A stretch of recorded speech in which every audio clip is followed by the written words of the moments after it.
नमस्कार, आभार, अभिनंदन, स्वागत है आप सभी का फॉर्मूला गुरु में। मैं हूं विपुल सिंह। फॉर्मूला गुरु में हर हफ्ते हम एक नई थीम के साथ आते हैं जिससे कि आपका पोर्टफोलियो न सिर्फ सुरक्षित रहे बल्कि लगातार बढ़ता रहे। इसी क्रम में आज हम बात करेंगे ऐसी एसेट क्लास की जिसके रिटर्न ने सबको चौंकाया है। एक तरफ शेयर बाजार, म्यूचुअल फंड के रिटर्न ने निवेशकों को निराश किया है, तो वहीं गोल्ड ने अपने निवेशकों को माला माल किया है। लेकिन अब बड़ा सवाल यह है कि क्या इस वित्त वर्ष में भी गोल्ड के रिटर्न इक्विटी मार्केट को आउट परफॉर्म करेंगे? सोने में निवेश की क्या रणनीति होनी चाहिए? ऐसे ही तमाम सवालों के जवाब आज हम तलाशेंगे आज के शो में। लेकिन सबसे पहले उन बड़े सवालों पर नजर डाल लेते हैं जिन पर कि आज हम अपने फॉर्मूला गुरु से, आज हमारे जो एक्सपर्ट होंगे उनके साथ विस्तार पूर्वक चर्चा करेंगे। तो एक एक करके तमाम हम सवाल पूछेंगे। और पहला महत्वपूर्ण सवाल ये कि सोना इस समय रिकॉर्ड स्तर पर है, तो अब ऐसे कौन से बड़े कारण हैं जिससे कि अब हम उम्मीद करें कि सोने की ये तेज़ी आगे भी कंटिन्यू रह सकती है? क्योंकि जिस तरीके के रिटर्न हमने देखे हैं उसके बाद कहीं ना कहीं ये लोगों के मन में आशंका है कि ऐसा ना हो कि यहाँ पे मुनाफा वसूली देखने को मिले। तो क्या वाकई में इन रिकॉर्ड लेवल से और तेज़ी की उम्मीद कर सकते हैं? ये पूछेंगे आज के हमारे फॉर्मूला गुरु से। दूसरा सवाल ये कि सोने में निवेश से पहले अर्थव्यवस्था के किन आंकड़ों पर नज़र रखें? अगर आप सोने में निवेश करने जा रहे हैं तो कौन से ऐसे नंबर हैं इकोनॉमी के, इन्फ्लेशन के, जिन पर आपको नज़र रखनी चाहिए? और अगर वो बढ़ रही है तो क्या करना चाहिए, घट रही है तो क्या करना चाहिए? तीसरा महत्वपूर्ण सवाल कि सोने में निवेश के लिए अभी कौन कौन से ऑप्शन उपलब्ध हैं? घर के अंदर हम देखते हैं गहने तो तमाम महिलाएं जो है वो खरीदती रहती हैं, लेकिन इन्वेस्टमेंट के लिहाज से वो कौन कौन से तरीके हैं जहां पर कि आप इन्वेस्टमेंट कर सकते हैं? उन तमाम ऑप्शंस पे हम डिटेल में बातचीत करेंगे। चौथा महत्वपूर्ण सवाल कि तमाम देशों के सेंट्रल बैंक की तरफ से हम देख रहे हैं कि रिकॉर्ड खरीदारी की जा रही है गोल्ड के अंदर। आखिर में इस खरीदारी की वजह क्या है और क्या ये आगे वाले समय में कंटिन्यू रहेगी? और इसके मायने क्या होते हैं कि अगर लगातार सेंट्रल बैंक खरीद रहे हैं गोल्ड तो उसके मायने क्या हैं? इस पर भी करेंगे विस्तार से चर्चा। अगला महत्वपूर्ण सवाल कि भारत में सोने की स्मगलिंग को लेकर के तमाम जो है जिक्र होता रहा है और हमने देखा कि वर्ल्ड गोल्ड काउंसिल में भी इसका जिक्र जो है छिड़ा था, जिस तरीके से स्मगलिंग भारत में होती है। सरकार को इसको रोकने के लिए किस तरह के कदम उठाने चाहिए और अगर ये नहीं रुकती है तो इसका सोने के भाव पर कोई असर पड़ता है क्या? ये पूछेंगे अपने एक्सपर्ट से। और साथ ही साथ अब आते हैं हम इस बात पे कि अगर आपको इन्वेस्टमेंट करना है तो आपको क्या करना चाहिए? अगर 1 लाख रुपए सोना और चांदी दोनों में लगाने हो तो किसकी कितनी हिस्सेदारी होनी चाहिए? क्योंकि गोल्ड में हमने देखा कि काफ़ी अच्छा रिटर्न आ चुका है, तो क्या चांदी में ज़्यादा पैसे लगाने चाहिए? और क्या चांदी वाकई में चांदी निवेशकों की करा पाएगी? इस पर हम करेंगे विस्तार से चर्चा। और सातवां सवाल ये कि ईटीएफ की तरफ से लगातार हम देख रहे हैं कि बिकवाली देखने को मिल रही है। इसकी वजह क्या है? क्या कारण है इसकी वजह से ईटीएफ बिकवाली कर रहे हैं? और कीमतों को निर्धारित करने में क्या ईटीएफ की बाइंग या सेलिंग कोई भूमिका निभा पाती है या नहीं निभा पाती है? इसके बाद बात करेंगे सीधे सीधे इन्वेस्टमेंट की कि चांदी में इस वित्तीय वर्ष में किस तरह के रिटर्न की उम्मीद करनी चाहिए। और जो हमारे आज के खास मेहमान होंगी उनसे हम पूछेंगे कि वो टारगेट क्या कुछ दे रही हैं। आखिरी और महत्वपूर्ण सवाल ये कि पिछले 2 सालों में सोना इक्विटी मार्केट को हम देख रहे हैं कि एक तरीके से आउट परफॉर्मेंस कम से कम लास्ट ईयर तो देखने को मिली है। तो क्या इस फाइनेंशियल ईयर में भी हम ये उम्मीद माने कि कायम रहेगी या फिर नहीं रहेगी? ऊपर से प्रॉफिट बुकिंग आएगी? इन तमाम प्रश्नों पर जो है हम विस्तार पूर्वक जो है चर्चा करने वाले हैं। अब चलिए, वक्त हो गया है आज की हमारी फॉर्मूला गुरु से आपको रूबरू कराने का। तो आज की हमारी फॉर्मूला गुरु हैं ऑगमेंट गोल्ड की रिसर्च हेड डॉक्टर रनिसा चैनानी जी। रनिसा जी, बहुत बहुत आभार, अभिनंदन आपका इस कार्यक्रम में हमारे साथ जुड़ने के लिए, आज समय निकालने के लिए। मनी 9 के बहुत सारे कार्यक्रमों में आप पहले आ चुकी हैं, फॉर्मूला गुरु में आप पहली बार आ रही हैं। बहुत बहुत शुक्रिया हमारा जो इन्विटेशन था उसको स्वीकार करने के लिए। थैंक यू मैम, पहला जनरल सवाल ही रहेगा एक कि अभी जिस तरीके का माहौल देखने को मिल रहा है, अभी हम डिटेलिंग में नहीं जाएंगे, एक सामान्य सा एक सवाल है जो दर्शक अभी हमारे साथ जुड़ रहे हैं कि क्या आगे आपको लगता है कि जो कमोडिटीज़ हैं, खासतौर से गोल्ड हुआ, सिल्वर हुआ, वहाँ पर अभी भी बाइंग इंटरेस्ट आने वाले दिनों में आपको लग रहा है कि बना रहेगा? यस विपुल जी, मुझे लग रहा है जिस तरह से पिछले साल रिकॉर्ड हाई इन्फ्लेशन था और यूएस फेड ने जिस तरह से इंटरेस्ट रेट्स बढ़ाए हैं, 500 बेसिस पॉइंट्स जितने इंटरेस्ट रेट एक साल में बढ़ चुके हैं, तो इसकी वजह से काफी डिस्ट्रक्शन हुआ है यूएस में और बाकी के हिस्सों में भी। तो इसका स्पिल ओवर इफेक्ट हम ग्रेजुअली आते हुए देखेंगे। और हमने मार्च मंथ में ऑलरेडी देखा कि बैंकिंग क्राइसिस की शुरुआत हो चुकी है। तो जब भी यूएस में इंटरेस्ट रेट्स इस तरह बढ़ते हैं तेजी से, तो मैं कह रहा था कि मैं काम करता हूं कि जो हमने सीरीज ऑफ क्वेश्चन बनाए हुए हैं उससे ही शुरुआत करते हैं ताकि जो है जो हमारे दर्शक हैं वो एक एक प्रश्न का उत्तर समझ सकें। तो पहला प्रश्न जो हमारा रहेगा वो यही रहेगा कि सोना रिकॉर्ड स्तर पर, जिसका जिक्र अभी आप कर रही थी, अब रिकॉर्ड स्तर से और ज़्यादा ऊंचाई की उम्मीद ऐसे कौन से रीजंस हैं जिसकी वजह से आपको लग रहा है कि नहीं, भले ही रिकॉर्ड लेवल पे है गोल्ड, लेकिन यहाँ पर और भी ज़्यादा तेज़ी देखने को मिल सकती है, और वो कौन से फैक्टर होते हैं जिस पर नज़र रखनी चाहिए? उस पर दूसरे सवाल में आएंगे। जी विपुल जी, मुझे लगता है जिस तरह से यूएस में इंटरेस्ट रेट्स बढ़े हैं लगातार पिछले एक साल में 500 बेसिस पॉइंट्स जितने इंटरेस्ट रेट बढ़े हैं, तो इसका काफी डिस्ट्रक्शन हुआ है यूएस इकोनॉमी पे और वर्ल्ड ओवर पे भी। जब भी यूएस में इस तरह से इंटरेस्ट रेट्स बढ़े हैं पिछले 40-50 सालों पे, हमने देखा है कि उसके बाद कहीं ना कहीं एक कैजुअलिटी आती है। तो जैसे आप अगर 1980s की बात करें तो तभी भी हमने देखा था डेट क्राइसिस आए थे, 1994 में हमने देखा था करेंसी क्राइसिस, 2000 में डॉट कॉम बबल था, 2008 में फाइनेंशियल क्राइसिस, और अभी जो लास्ट ईयर जिस तरह से इंटरेस्ट रेट्स बढ़े हैं 5% के, हमने देखा है कि बैंकिंग क्राइसिस की एक शुरुआत हो चुकी है। तो इस साल एक्सपेक्टेड है कि कुछ ना कुछ क्राइसिस आ सकते हैं। तो ये एक बहुत ही बड़ा फैक्टर है जो गोल्ड की प्राइसेस को सपोर्ट करेगा। और जब भी क्राइसिस आते हैं उसके बाद रिसेशन आता है, जब भी इंटरेस्ट रेट्स बढ़ते हैं। तो इस साल वही एक्सपेक्टेड है कि रिसेशन की जो चांसेस है वो काफी बढ़ रहे हैं यूएस में और वर्ल्ड ओवर। तो ये काफी इंपॉर्टेंट फैक्टर है जो प्राइसेस को अभी भी सपोर्ट करेगा। यहाँ से मुझे नहीं लगता है कि प्राइसेस का डाउन साइड है। इनफैक्ट अभी रिसेशन के कंसर्न्स इतने बढ़ रहे हैं कि फेड ने जिस तरह से कहा है कि इंटरेस्ट रेट्स को वो पॉज करेंगे, ऐसा हो सकता है शायद इंटरेस्ट रेट कट भी आ सकता है बाय द एंड ऑफ 2003। तो ये बहुत ही इंपॉर्टेंट है। इस वजह से हम देखेंगे गोल्ड की प्राइसेस लगातार अप ट्रेंड कंटिन्यू करेंगी। तो आने वाले दिनों में भी अप ट्रेंड करती हुई कीमतें सोने में रह सकती हैं, लेकिन और इसी वजह से हमने आज का ये खास कार्यक्रम फार्मूला ग्रुप किया। जरा हम एक सेकंड जरा चार्ट दिखाते हैं किस तरह के रिटर्न देखने को मिले हैं गोल्ड के अंदर साल दर साल की अगर हम बात करें तो यहाँ पर हम देख रहे हैं कि पिछले साल जो है वो हम देख रहे हैं करीब 16% के आसपास का रिटर्न रहा। FY18 से अगर हम देखें तो 7% का रिटर्न यहाँ पर गोल्ड ने दिया। FY19 में हमने देखा मार्केट बहुत अच्छा चल रहा था तो यहाँ पर थोड़ा धीमापन रहा, 3% के आसपास का रिटर्न रहा। FY20 में हमने देखा कि यहाँ पर जब बाजार कोरोना की वजह से गिर रहा था तो गोल्ड ने करीब 36% का रिटर्न दिया। फिर FY21 में जो है हमने देखा 2-2.5% का रिटर्न। लेकिन पिछले 2 सालों में हम देख रहे हैं कि लगातार डबल डिजिट में रिटर्न यहाँ पर आते हुए दिखाई दे रहे हैं। 16% से ज़्यादा का रिटर्न FY22 FY23 में देखने को मिला है। अब जरा हम तुलनात्मक अध्ययन भी कर लेते हैं निफ्टी के माध्यम से कि उसके माध्यम से यहाँ पर किस तरह का रिटर्न देखने को मिला है। तो एक तरफ तो हम देख रहे हैं कि शेयर बाज़ार में एक बड़ा रिस्क रहता है और सोने में जो है सुरक्षित निवेश जो है वो कहीं ना कहीं माना जाता है। तो यहाँ पर 10% के मुकाबले 7.20% का रिटर्न FY18 में दिखा। FY19 में 3% का रिटर्न रहा, हालांकि इक्विटी ने यहाँ पर काफ़ी ज़्यादा आउट परफॉर्म किया, 15% का रिटर्न रहा। FY20 में मार्केट 26% गिरा और हम देख रहे हैं कि यहाँ पर गोल्ड ने 36% का रिटर्न दिया है। FY21 में जब बाजार निचले स्तरों से काफ़ी तेज़ उसने रिकवरी दिखाई तब हमने देखा सोने में थोड़ी सी सुस्ती रही क्योंकि काफ़ी ऑलरेडी तेज़ी आ चुकी थी। 2-2.5% का रिटर्न यहाँ पे रहा। FY22 में 19% का रिटर्न निफ्टी ने दिया, 16.5% का रिटर्न गोल्ड ने दिया और इस साल तो पूरी तरीके से आउट परफॉर्मेंस देखने को मिली। निफ्टी अब हम देख रहे हैं कि ऑलमोस्ट 1% के आसपास का निगेटिव रिटर्न रहा है, लेकिन 16% से ज़्यादा का रिटर्न यहाँ पर देखने को मिला है। तो ये हम चाह रहे थे कि आंकड़े आप लोगों को दिखा दिए जाएँ। चलिए अब अगले प्रश्न की तरफ आते हैं और अगला प्रश्न ये है मैम कि जैसा कि अभी आपने तमाम कारण बताया कि मंदी का खतरा मंडरा रहा है, इस वजह से जो है गोल्ड के अंदर जो है और तेज़ी की उम्मीद की जा सकती है। आपसे ये समझना चाहेंगे कि जब भी जो क्राइसिस होती है, क्या उस क्राइसिस जब भी आती हुई दिखाई दे तो गोल्ड खरीदना शुरू कर देना चाहिए? गोल्ड में इन्वेस्टमेंट करने से पहले इकोनॉमी के कौन से नंबर्स ऐसे हैं जिसको कि नज़र रखनी चाहिए और कहाँ पर जो है आपकी जो इन्वेस्टमेंट है उसको रोक देना चाहिए कि अब हो सकता है थोड़ी गिरावट देखने को मिले?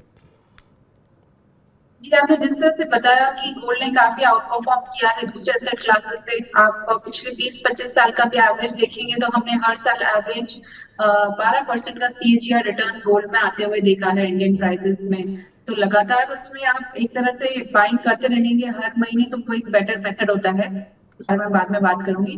पर जो आप कह रहे हैं कि क्या इकोनॉमिक इंडिकेटर्स को हमें देखना चाहिए, तो सबसे ज्यादा इंपॉर्टेंट चीज जो गोल्ड को इम्पैक्ट करती है वो है डॉलर इंडेक्स। और डॉलर इंडेक्स जो है वो सबसे ज्यादा इम्पैक्ट होता है कि यूएस में किस तरह के इकोनॉमिक डेटा आ रहे हैं, जैसे इन्फ्लेशन है, इंटरेस्ट रेट है, वहाँ का मैन्युफैक्चरिंग डेटा है, या फिर वहाँ के किस तरह से PMI डेटा आ रहे हैं, एम्प्लॉयमेंट किस तरह से है रिपोर्ट। तो ये सब डेटा डॉलर इंडेक्स को इम्पैक्ट करते हैं और उसका इनवर्स कोरिलेशन गोल्ड पे होता है।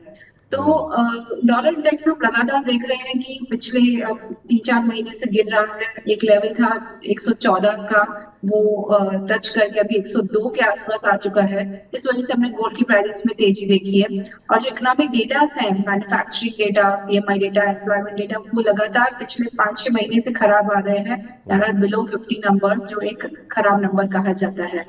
और एक सबसे इम्पोर्टेंट नंबर जो डेटा जो मैं देखती हूँ वो है लीडिंग इकोनॉमिक इंडेक्स। वो एक ऐसा इंडेक्स है जो हमें बताता है कि यूएस में रिसेशन आ रहा है कि नहीं आ रहा है। जी। पिछले 40-50 सालों में बहुत ही सही उस डेटा ने हमें बताया है कि रिसेशन आ सकता है कि नहीं। जब भी वो इंडेक्स 0 के नीचे जाता है तो मतलब रिसेशन आएगा। और इस साल अभी हम देखें तो -5 ऑलरेडी आ चुका है ये इंडेक्स। तो मुझे लगता है कि recession is very evident in 2023। और जितने भी सिनारियोस होते हैं जो गोल्ड की प्राइसेस को इम्पैक्ट करते हैं, जी। चाहे वो जियोपॉलिटिकल टेंशन हो या मॉनेटरी टाइटनिंग हो, मॉनेटरी लूजनिंग हो, कुछ भी हो, सबसे ज्यादा जो इम्पैक्ट करता है, सबसे ज्यादा पॉजिटिव फैक्टर जो है गोल्ड के लिए, वो होता है रिसेशन कंसर्न्स, जो इस साल हम देख रहे हैं मंडरा रहा है। इस वजह से गोल्ड की प्राइसेस को काफी अच्छा बूस्ट मिल रहा है, सपोर्ट मिल रहा है, और सेंट्रल बैंक जो है बड़ी बड़ी वो भी बाइंग कर रही है। जी, चलिए इस पर भी हम आएंगे कि सेंट्रल बैंक आखिर बाइंग कर क्यों रहे हैं, लेकिन आपसे ये जानना चाहेंगे कि अभी के लिए मान लीजिए, जब आपने बताया हमारे दर्शकों को कि जो रिटर्न हम पहले देखे हैं आगे भी रिकॉर्ड ऊंचाई के बाद भी तेज़ी रहेगी, तो कौन कौन से वो ऑप्शन हैं जो कि अवेलेबल हैं गोल्ड में इन्वेस्टमेंट के लिए? क्योंकि अभी भी तमाम जागरूकता फैलाने के बावजूद भारतीय परिवारों में गोल्ड में गहनों के लिए ज़्यादा इन्वेस्टमेंट किया जाता है, बेटी की शादी के लिए इन्वेस्टमेंट किया जाता है, लेकिन इससे रिटर्न की उम्मीद के लिए बहुत कम लोग जो है निवेश करते हैं। और ख़ासतौर से कभी कदार जरूर लोग सोना गिरवी रख करके लोन लेने के लिए इस्तेमाल कर लेते हैं, लेकिन और कौन कौन से विकल्प मौजूद हैं फिजिकल गोल्ड लेने के अलावा, जिसमें लोगों की तरफ आप ध्यान आकर्षित करना चाहेंगे? आपने बिल्कुल सही कहा कि इंडियंस को फिजिकल गोल्ड का बहुत ही लस्टर रहता है, बट उसके अलावा आजकल पिछले 10-15 सालों में कई विकल्प आ चुके हैं। सबसे पहले है गोल्ड ईटीएफ, जो 2007 में शुरू हुआ था। फिर 2015 में हमने देखा कि सॉवरेन गोल्ड बॉन्ड्स की शुरुआत हुई थी। इस तरह से एमसीएक्स पे फ्यूचर एंड ऑप्शंस है जो 2004 में शुरू हुए थे। तो लास्ट 15-20 सालों में हमने देखा है कि ये ऑप्शंस आए हैं। और सबसे इम्पोर्टेंट जो अभी लेटेस्ट एक विकल्प है वो है डिजिटल गोल्ड। वो पिछले 7-8 सालों से इंडिया में है, बट कोविड के बाद जब लोग ज्वेलर्स के पास जा नहीं सकते हैं, जाके ज्वेलरी खरीद नहीं सकते हैं या बाहर से कॉइन्स खरीद नहीं सकते हैं, तो डिजिटल गोल्ड एक ऐसा माध्यम है जहाँ पे आप गोल्ड में बहुत आसानी से घर बैठे भी इन्वेस्टमेंट कर सकते हो और एज लो एज 1 रुपी भी इन्वेस्टमेंट कर सकते हैं। तो मेरा मानना ये है कि अगर गोल्ड में इन्वेस्टेड रहना है, आपको 12% का रिटर्न हर साल मिले, वो आपको चाहिए, तो आप हर महीने थोड़ा थोड़ा गोल्ड बाय करते रहिए, डिजिटल गोल्ड में एसआईपी करते रहिए। तो दैट इज द बेस्ट वे। आपको एवरेज जो है प्राइसेस नीचे की मिलेगी, आपको ऐसा नहीं लगेगा कि मैंने बहुत ऊपर की प्राइस पे खरीद दिया, लमसम बाइंग कर ली, तो अब प्राइस नीचे जाएगी तो क्या होगा। वो आपको टेंशन की जरूरत नहीं है। अब डिजिटल गोल्ड में एसआईपी कीजिए, जहाँ पे आप हर महीने थोड़ा थोड़ा अमाउंट जो आपको सही लगता हो, 500-1000 रुपए भी आपको करने हो तो वो भी आप कर सकते हैं। इतनी छोटी अमाउंट से भी इन्वेस्टमेंट करते रहिए, बट आप जब उसका लॉन्ग टर्म देखेंगे 5 साल में, 4-5 साल में बहुत अच्छे आपको रिटर्न्स मिलेंगे। So that is what I suggest कि आप डिजिटल गोल्ड में एसआईपी कंटिन्यू कीजिए। डिजिटल गोल्ड में एसआईपी करें। सोवरेन गोल्ड बॉन्ड पे आपकी राय जानना चाहेंगे मैम, इस विकल्प को आप कैसे देख रही हैं? क्योंकि एक तो सुरक्षित रिटर्न की गारंटी वहाँ पर रहती है 2.5% के आसपास की, और क्या कुछ इसके लाभ हैं? और इसके बारे में हालांकि काफ़ी लोग अवेयर हुए हैं निश्चित रूप से, लेकिन अभी जिस तरह का पेनिट्रेशन होना चाहिए उस तरह का पेनिट्रेशन नहीं है। आप इसके बारे में क्या कुछ कहना चाहेंगे हमारे दर्शकों से? जी, सॉवरेन गोल्ड बॉन्ड्स जो है 2015 में आरबीआई ने अनाउंस किए थे, और हम देखते हैं कि हर साल 4 से 5 बार वो ट्रांचेस आती है जब नया इशू आता है, जहाँ पे आप सॉवरेन गोल्ड बॉन्ड्स में निवेश कर सकते हैं, और आपको गोल्ड की प्राइसेस के रिटर्न के साथ 2.5% इंटरेस्ट भी मिलता है उसमें बाइंग करने के लिए। लॉन्ग टर्म अगर आपका नजरिया है गोल्ड में बाइंग करने का, 8 साल 10 साल का, तो sovereign gold bonds the best way I would say, क्योंकि उसमें आपको कैपिटल गेन टैक्स भी नहीं लगता अगर आप 8 साल तक उसे होल्ड करते हैं, और सबसे अच्छे रिटर्न्स भी मिलते हैं। बट आपका अगर मैंने जिस तरह से बताया डिजिटल गोल्ड में इन्वेस्टमेंट करना चाहिए। अगर आपका थोड़ा जो सिनारियो है वो थोड़ा शॉर्ट टर्म हो, अगर 3-4 साल तक आपको इन्वेस्टेड रहना हो तो digital gold is a better way. अगर आपका लॉन्ग टर्म सिनारियो हो, stay invested in sovereign gold bonds, तो that is the best way. तो डिजिटल गोल्ड में निवेश करना सबसे आसान तरीका है और आपकी जेब के लिए काफ़ी अच्छा है, क्योंकि आप 500 रुपये, 1000 रुपये से भी अपना सोने में निवेश जो है वो कर सकते हैं। और लंबी अवधि का निवेश आप करेंगे तो आगे चल करके आपके कोई अगर घर में भी कामकाज है तो उसके लिए आपको पैसे भी मिल सकते हैं। आप चाहें तो उससे सोना भी खरीद सकते हैं अपने परिवार के लिए। इस बीच मैम हम देख रहे हैं कि सेंट्रल बैंक की तरफ से काफ़ी ज़्यादा बाइंग की जा रही है, वो चाहे चाइना की बात हो, वो चाहे हम देख रहे हैं जापान में काफ़ी ज़्यादा बाइंग देखने को मिल रही है। तमाम देश जो है वो इस समय बड़ी रिकॉर्ड बाइंग कर रहे हैं। ये क्या बड़ी रीज़न, आप इसके क्या मानती हैं? क्या ये मंदी का खतरा ही है जो लोगों को लग रहा है कि बाकी जगहों का पता नहीं है? करेंसी के बारे में हम देख रहे हैं जिस तरीके से डॉलर जो है वो अप्रिशिएट कर रहा है, तो लोगों को सबसे सुरक्षित जगह क्या सोना ही लग रही है? जी, सेंट्रल बैंक्स जो है हमेशा से ही गोल्ड में अपना निवेश करती है, पर आप अगर ओवरऑल अगर देखोगे नेट पोजीशंस उनकी पिछले हिस्टोरिकली हम देखें तो 1990 से लेकर 2010 तक, ये 20 साल के पीरियड में हर साल सेंट्रल बैंक जो है नेट सेलर्स रही थी। हर साल 400 से 500 टन जितना सेलिंग करते थे। कुछ जी। कंट्रीज की सेंट्रल बैंक ने बाइंग किया और कुछ ने सेलिंग किया था, पर जो नेट होता था वो सेलिंग था। बट 2010 से जो ट्रेंड है वो चेंज हो चुका है। हम हर साल देख रहे हैं कि 500 से 600 टन जितना बाइंग हो रही है नेट।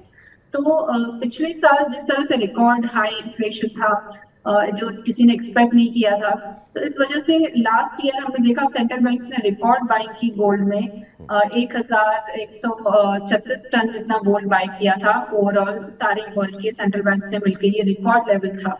इस साल में एक्सपेक्टेड है इतना हाई लेवल नहीं, but at least second high record levels पे हम टच कर सकते हैं, क्योंकि अभी भी कंसर्न्स काफी बने हुए हैं। क्राइसिस की अभी भी काफी अच्छी कंडीशन है, रिसेशन के कंसर्न्स हैं। तो इस साल भी एक्सपेक्टेड है एटलीस्ट 600-700 टन जितना तो सेंट्रल बैंक से बाइंग आएगी आएगी। क्यों बाय करते हैं वो गोल्ड? बिकॉज वो डाइवर्सिफाई करना चाहते हैं अपने ओवरऑल बैलेंस शीट को। अगर आप सेंट्रल बैंक्स की बैलेंस शीट देखेंगे तो वो उसमें 60% जितना अभी डॉलर होता है करेंसी, 20% जितना यूरो करेंसी होता है, 15% जितने दूसरे करेंसीज है और 4 से 5% ही सिर्फ गोल्ड है। तो वो चाहते हैं जिस तरह से डॉलर की वैल्यू कम हो रही है तो उनकी जो बैलेंस शीट है वो थोड़ा डाइवर्सिफाई हो जाए। तो इस वजह से वो गोल्ड में इन्वेस्ट कर रहे हैं। और countries like India, China, UK, जहाँ पे सिर्फ 4 से 5% उनका एलोकेशन गोल्ड में है, तो वो ग्रेजुअली उस एलोकेशन को बढ़ाना चाहते हैं, इसलिए ज्यादा से ज्यादा बाइंग कर रहे हैं। और इसी वजह से हम देख रहे हैं कि गोल्ड की प्राइसेस को काफी सपोर्ट भी मिल रहा है। मैम अगर देखें, जैसा कि अभी हमने जो शुरू में सवाल बताए थे उसमें भी इसका जिक्र था, भारत में गोल्ड स्मगलिंग एक बड़ा कंसर्न है और हम देख रहे हैं कि सरकार की तरफ से भी काफ़ी कदम उठाए जा रहे हैं, लेकिन ये रुक नहीं पा रही है। WHO में भी हमने देखा कि इस बात का जिक्र किया गया, जिस तरीके से 2022 में काफ़ी बड़ी संख्या में स्मगलिंग के मामले सामने आए। इससे क्या कुछ असर पड़ता है? और दूसरा सवाल ये कि इसको रोकने के लिए सरकार को क्या कुछ तरह के कदम उठाने चाहिए, और अगर इस पर रोक नहीं लगती है तो इसका इम्पैक्ट किसी तरीके से प्राइसेस पे या किस इकोनॉमी पे कैसे देखती हैं आप? जी, आपने बिल्कुल सही कहा कि स्मगलिंग बहुत बड़ा कंसर्न है। जिस तरह से गोल्ड के इंपोर्ट्स जो है हमारे फिजिकल डेफिसिट के लिए एक बड़ा प्रॉब्लम है। हम रिकॉर्ड बाइंग करते हैं, हर साल 700 से 800 टन जितना गोल्ड इंपोर्ट करते हैं, क्योंकि हमारी खुद की माइंस नहीं है और हमारा कंजप्शन इतना ज्यादा है गोल्ड का कि इतना इंपोर्ट करना पड़ता है। बट इस वजह से जो गवर्नमेंट ने काफी ड्यूटीज लगाई हुई है। अभी इंडिया में आप देखें तो 15% जितनी इम्पोर्ट ड्यूटी है और उसके ऊपर 3% जितना GST लगता है, तो 18% जितना हमारा डिफरेंस है अगर आप यहाँ पे इंडिया में गोल्ड खरीदते हैं और बाहर से कोई और कंट्री में गोल्ड खरीदते हैं। तो यही सबसे बड़ा कंसर्न है जिस वजह से स्मगलिंग होती है। लोग कई तरीके अपनाते हैं बाहर से गोल्ड स्मगल करने में, और सबसे ज्यादा जहाँ से गोल्ड स्मगल होता है वो है थाईलैंड से, बांग्लादेश से, दुबई से और काफी गल्फ कंट्रीज से जो नियर बाय नेबरिंग कंट्रीज है इंडिया की। सो इतना गोल्ड स्मगल होता है इंडिया में लगभग 350 टन। तो जितना हम कंजम्पशन एक्चुअली करते हैं 700 से 800 टन, 350 टन और स्मगल होता है। तो ऑलमोस्ट 30% जितना गोल्ड हमारा जो कंजम्पशन है वो हमारा स्मगल गोल्ड होता है। तो बिल्कुल। अगर गवर्नमेंट को इसे रोकना है या कम करना है तो उन्हें भी पता है, इनको जो इम्पोर्ट ड्यूटी का जो ये डिफरेंस है वो कम करना पड़ेगा। जो 15% की ड्यूटी है इसे घटाना पड़ेगा, 10%, 5% करना पड़ेगा। तभी हम देखेंगे कि स्मगलिंग जो है वो कम होगी। अदरवाइज काफी ये एक मुद्दा है जो सब फेस कर रहे हैं। जी। और इस बार बजट में उम्मीदें भी थी, काफ़ी थी कि शायद हो सकता है कि इंपोर्ट ड्यूटी गोल्ड पे घटाई जाएगी। निगाहें लगी हुई थी, लेकिन शायद उतना महत्वपूर्ण नहीं लगा वित्त मंत्री जी को, तो उन्होंने इस बार तो खैर नहीं ऐसा किया है। अब आगे देखते हैं क्या होता है इसको लेकर के। लेकिन अब धीरे धीरे जो है अब निवेश की तरफ बढ़ते हैं और आपसे ये जानना चाहेंगे कि अगर 1 लाख रुपए सोने और चांदी में लगाने हो तो किसकी कितनी हिस्सेदारी होनी चाहिए। कि मान लीजिए अगर 1 लाख रुपए का निवेश करना है तो ज़्यादा गोल्ड खरीदें, क्योंकि गोल्ड का ट्रैक रिकॉर्ड 2 साल का काफ़ी अच्छा दिखाई दे रहा है। ज़्यादा सिल्वर खरीदें कि गोल्ड के मुकाबले सिल्वर ने खराब रिटर्न दिया है, तो यहाँ पे तेज़ी की रिकवरी ज़्यादा उम्मीद कर सकते हैं। अगर एलोकेशन अगर एक करना हो तो आप किस तरीके से करेंगे? जी, मैं कहूँगी अगर आपका जो ओवरऑल अगर पोर्टफोलियो है, उसमें से एटलीस्ट 15 टू 20% जो आपका एलोकेशन है वो गोल्ड सिल्वर में होना चाहिए। बाकी आप 80% में डेट, इक्विटी, कैश, बाकी सब एसेट क्लासेस रख सकते हैं।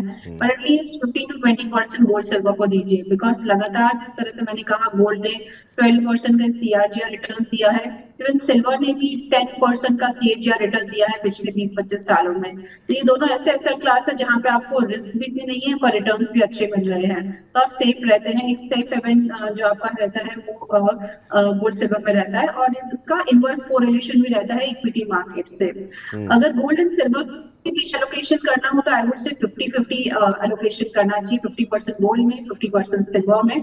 बिकॉज कहीं ना कहीं हम देखते हैं कि सिल्वर की प्राइसेस भी जो अगर अंडर परफॉर्म की हुई है गोल्ड की प्राइसेस से, तो वो आगे चल के फिर रिकवर हो ही जाती है। अभी आप देखिए गोल्ड की प्राइसेस रिकॉर्ड हाई लेवल पर है इंडिया में और इंटरनेशनली भी, बट सिल्वर की प्राइसेस अभी भी काफी दूर है रिकॉर्ड हाई लेवल से, तो काफी अंडर परफॉर्म किया है। तो मुझे लगता है सिल्वर इनफैक्ट आउट परफॉर्म कर सकता है अभी ग्रेजुअली। तो 50-50% अगर एलोकेशन होगा तो आपको काफी अच्छे रिटर्न्स मिलेंगे। इस साल एटलीस्ट मैं 20% जितना रिटर्न गोल्ड एंड सिल्वर में एक्सपेक्ट कर रही हूँ, तो दोनों में आप इक्वल अमाउंट डिस्ट्रीब्यूट कीजिए। चलिए, टारगेट आपसे हम बिल्कुल कार्यक्रम के आखिर में लेंगे, लेकिन ये काफ़ी महत्वपूर्ण बात कही कि देखिए अगर आपका जो टोटल पोर्टफोलियो है उसमें से 15 से 20% का निवेश आपका सोने और चांदी में अवश्य होना चाहिए। जैसे मंदी जैसी आशंका, महंगाई जब बढ़ने लगे, ऐसे में आपके पोर्टफोलियो को बैलेंस करने में ये काफ़ी मदद करेगा। अभी मौजूदा स्थिति में देखिए शेयर बाजार पिट रहे हैं, लेकिन गोल्ड में अच्छे रिटर्न मिल रहे हैं। तो अगर आपका 20% निवेश इसमें रहेगा तो ज़्यादा बेहतर रहेगा। गोल्ड और सिल्वर में किसको ज़्यादा प्राथमिकता दें, तो रनिशा जी का मानना ये है कि दोनों में 50-50% जो है वो निवेश आपका होना चाहिए। अब गोल्ड और सिल्वर के टारगेट लें उससे पहले एक छोटा सा सवाल जो छूट गया था मैम, जो कि हमने खरीदारी का जिक्र किया, तो हम देख रहे हैं सेंट्रल बैंक तो खरीद रहे हैं, लेकिन ईटीएफ जो है वो लगातार बिकवाली कर रहे हैं। ये इसके पीछे क्या रीज़न आप देख रही हैं, और इससे जो गोल्ड की प्राइसिंग है उस पर कोई असर पड़ता है क्या, या फिर सेंट्रल बैंक ही डिसाइड करते हैं कि प्राइसेस आगे बढ़ेंगे या फिर प्राइसेस गिरेंगे? तो गोल्ड की जो सबसे ज्यादा इम्पैक्ट करता है फैक्टर वो है डिमांड। देखा जाए तो central bank demand, ETF demand और रिटेल डिमांड, ये तीनों फैक्टर्स देखे जाते हैं जब भी हम गोल्ड की प्राइसेस को किस डायरेक्शन में जाएगी ये देखना हो तो। सेंट्रल बैंक डिमांड काफी स्ट्रांग है गोल्ड की। फिजिकल डिमांड हम देखते हैं कि वो ऊपर नीचे होती रहती है, अगर प्राइसेस बढ़ते हैं तो थोड़ा कम हो जाती है, फिर नीचे आते हैं तो अच्छी डिमांड देखते हैं। जो ईटीएफ डिमांड है वो एक लैगिंग इंडिकेटर है।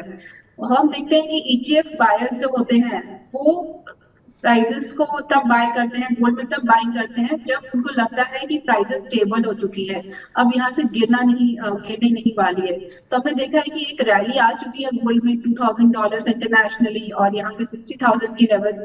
तो हम देख रहे हैं कि अभी ग्रेजुअली ईटीएफ जो बायर्स है वो इस मार्केट में आ रहे हैं। पिछले साल कम था, इतना बाइंग नहीं था, बट इस साल जिस तरह से बैंकिंग क्राइसिस इमर्ज हुए हैं, मुझे लगता है ईटीएफ बाइंग काफी स्ट्रॉन्ग हो सकती है। और रिसेशन कंसर्न्स में जो सेफ हेवन एसेट होता है वो गोल्ड ही माना जाता है, तो मुझे लगता है कि काफी अच्छी डिमांड इस बार आ सकती है ईटीएफ से। तो एक इम्पॉर्टेंट इंडिकेटर है। जिस तरह से ईटीएफ डिमांड बढ़ती रहेगी, ईटीएफ में इन्फ्लोज बढ़ते रहेंगे इंटरनेशनली, वो गोल्ड के लिए काफी अच्छा रहेगा। इंडिया में देखें तो ईटीएफ डिमांड इतनी हम नहीं देखते हैं, क्योंकि काफी जो हमारे यहाँ के प्लेयर्स हैं वो ईटीएफ में इन्वेस्ट नहीं करते, अभी भी इतना मार्केट ग्रूम नहीं हुआ है। ओवरऑल जो मैं बोल रही हूँ 800 टन जितना हम इम्पोर्ट करते हैं, उसमें से अभी आज तक पिछले 15 सालों में सिर्फ 50 टन जितना ही ईटीएफ में इन्फ्लोज हुए हैं। तो इंडिया की नहीं बट इंटरनेशनली ईटीएफ इन्फ्लोज देखना बहुत जरूरी है, और ग्रेजुअली मैं एक्सपेक्ट कर रही हूँ इस साल में काफी अच्छे इन्फ्लोज देखे जा सकते हैं। चलिए, तो रेणुसा जी का मानना है सेंट्रल बैंक तो खरीद ही रहे हैं, आने वाले समय में अब जो है ईटीएफ भी सोने में जो है खरीदारी करते हुए दिखाई देंगे।